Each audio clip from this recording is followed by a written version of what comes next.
Doctor ortho Ayurvedic oil और capsule, अब दर्द भी घुटने टेकेगा। अंकिता भंडारी केस में 23 मई को फैसला। पिता वीरेंद्र भंडारी बोले, मौत के बदले मौत की सजा मिलनी चाहिए। 2022 में की गई थी हत्या।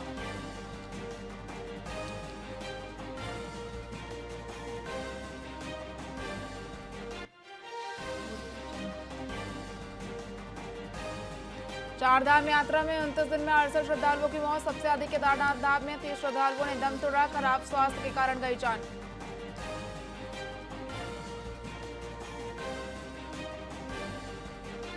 उत्तराखंड में कोरोना के 5 और मरीज मिले। ऋषिकेश एम्स के 2 डॉक्टर, एक staff nurse positive. Active case 6 हुए।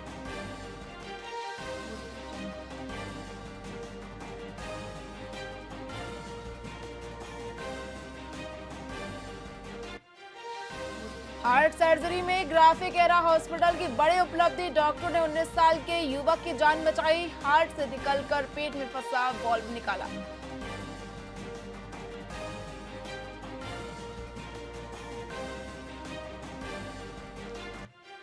देहरादून में बदला मौसम का मिजाज। तेज हवाओं के साथ झमाझम बारिश। लोगों को तेज गर्मी से राहत मिली।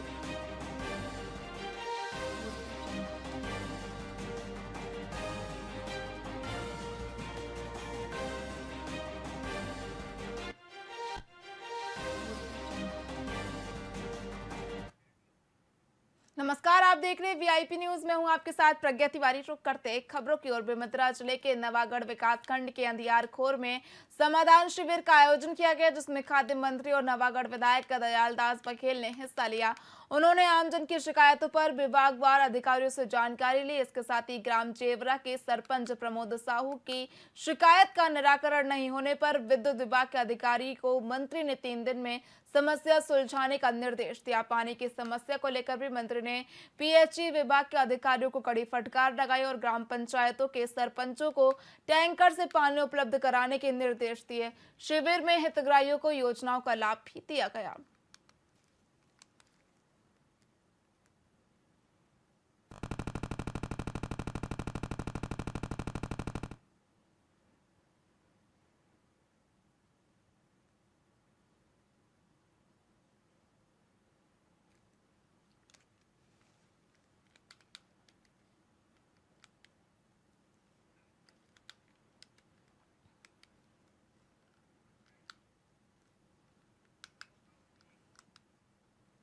रायपुर के राजेंद्र नगर थाना क्षेत्र में स्थित अशोका मिलेनियम कॉम्प्लेक्स से पीछे की बस्ती में देर रात एक सनसनीखेज वारदात सामने आई है। असामाजिक तत्वों ने एक घर में पेट्रोल डालकर आग लगा दी। इस घर में उस समय कुल 13 लोग सो रहे थे, जिनमें 5 छोटे बच्चे भी शामिल थे।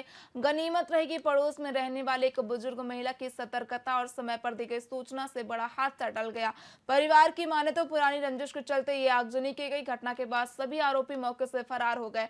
फिलहाल पुलिस ने मामला दर्ज कर जांच शुरू कर दी है और आरोपियों की तलाश की जा रही है।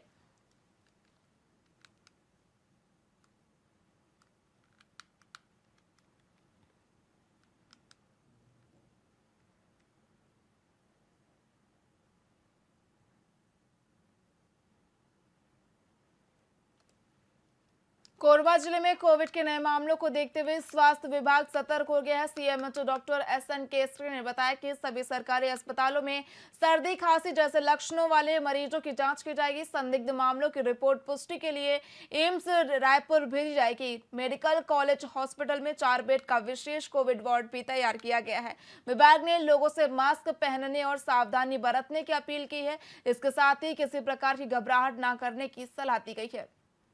देखिए, स्टेट से गाइडलाइन आई हुई है कि जो भी सर्दी खांसी के मरीज हैं या उनका रिकॉर्ड रखना है सभी का, और ख़ास करके जो ज़्यादा सर्दी खांसी के मरीज हैं जिनका तबीयत ठीक नहीं हो रहा साधारण से, तो उनको कोविड का भी जांच करना है। अगर कोविड का टेस्ट में पॉजिटिव आता है तो उनको फिर एम्स रायपुर में उसके कंफर्मेशन टेस्ट के लिए भेजना पड़ेगा। ये हमारी प्रोटोकॉल है।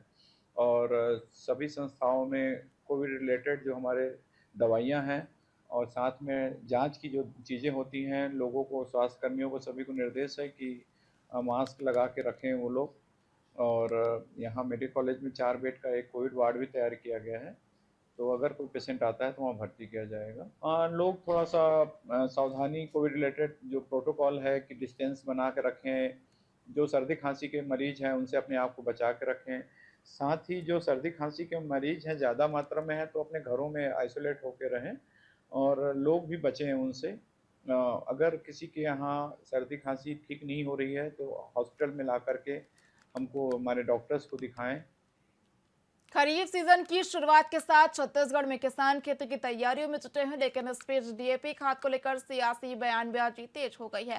कांग्रेस नेता और पूर्व मंत्री अमरजीत भगत ने खाद की कमी का आरोप लगाते हुए कहा कि ऑर्गेनिक खाद योजना को बंद कर राज्य सरकार ने किसानों को संकट में डाल दिया है। प्रदेश के स्वास्थ्य मंत्री श्याम बिहारी जायसवाल ने इन आरोपों को खारिज करते हुए कहा कि प्रदेश में कहीं भी खाद की कमी नहीं और कांग्रेस नेता झूठ फैला रहे हैं।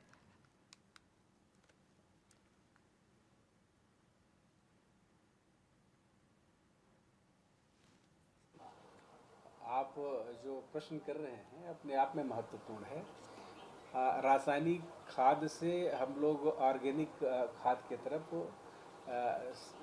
जो एग्रीकल्चर जो विंग है उसको शिफ्ट करने जा रहे थे। उसके लिए प्रयास भी हुई और बहुत जगह कंपोस्ट खाद और ये सब बनना शुरू भी हुआ।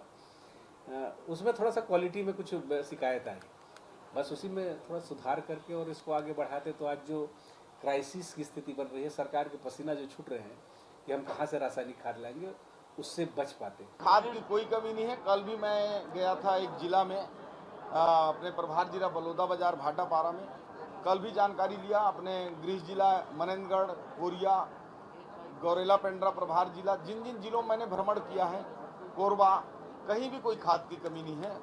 किसानों के लिए पर्याप्त मात्रा में खाद की।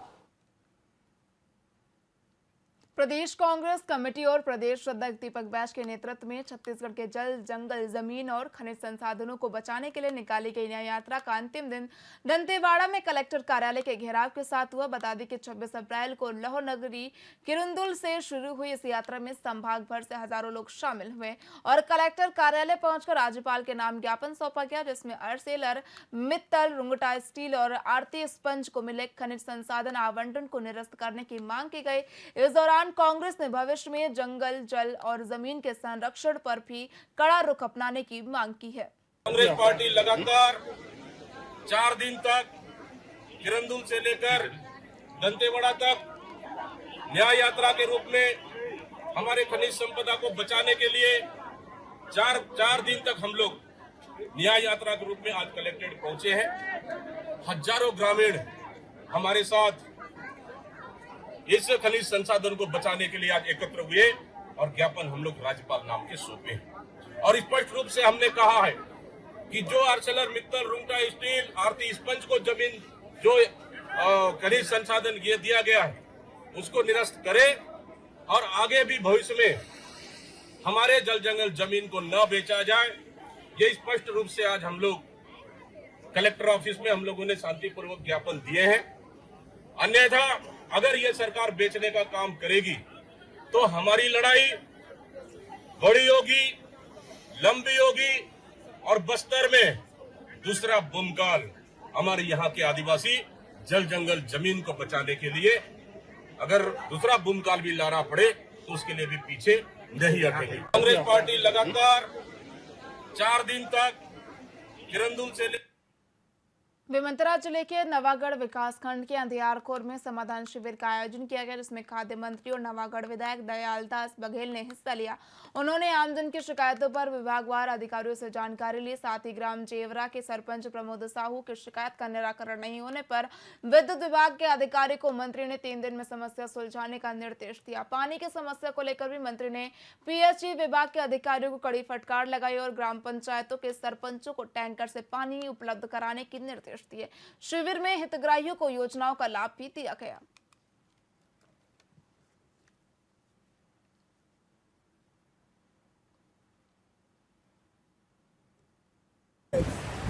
सुशासन तिहार और समाधान शिविर ग्राम अंधियारखोर में संपन्न किए गए। ये हमारे सम्माननीय मुख्यमंत्री सम्मानित विष्णुदेव साय जी की सोच है कि क्लस्टर के माध्यम से 15 पंचायत 14 पंचायत एक जगह इकट्ठा होकर सबसे आवेदन लेके ओकर समस्या के निराकरण किए जाए और सरकार के जितना योजना है ओकर लाभ अधिक से अधिक लोगन तक मिले, ये माननीय हमारे विष्णुदेव साई जी के सोच है। वही कड़ी में आज अंधियारखोर में भारी संख्या में लोग उपस्थित होकर अपन जतक भी छोटे छोटे समस्या के निराकरण भी करेंगे। सुशासन तिहार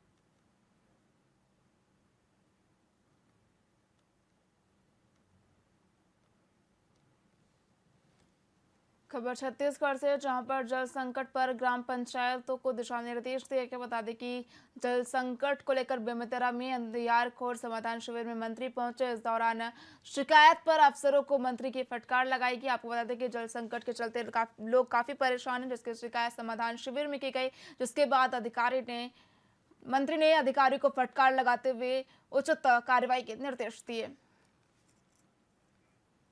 बिलासपुर कलेक्टर संजय अग्रवाल ने विकसित कृषि संकल्प अभियान के प्रचार के लिए विशेष रूप से सुसज्जित वाहनों को हरी झंडी दिखाकर रवाना किया। बता दें कि यह अभियान 29 मई से 12 जून तक चलेगा। इस दौरान केंद्रीय कृषि मंत्रालय और राज्य सरकार की ओर से संयुक्त रूप से चलाए जा रहे इस अभियान के तहत गांव-गांव जाकर किसानों को उन्नत और जैविक खेती के प्रति जागरूक किया जाएगा। कृषि वैज्ञानिक किसानों से सीधा संवाद कर नवाचारों की जानकारी देंगे। इसके साथ ही इस अवसर पर कृषि और उद्यान विभाग के वरिष्ठ अधिकारी मौजूद रहेंगे।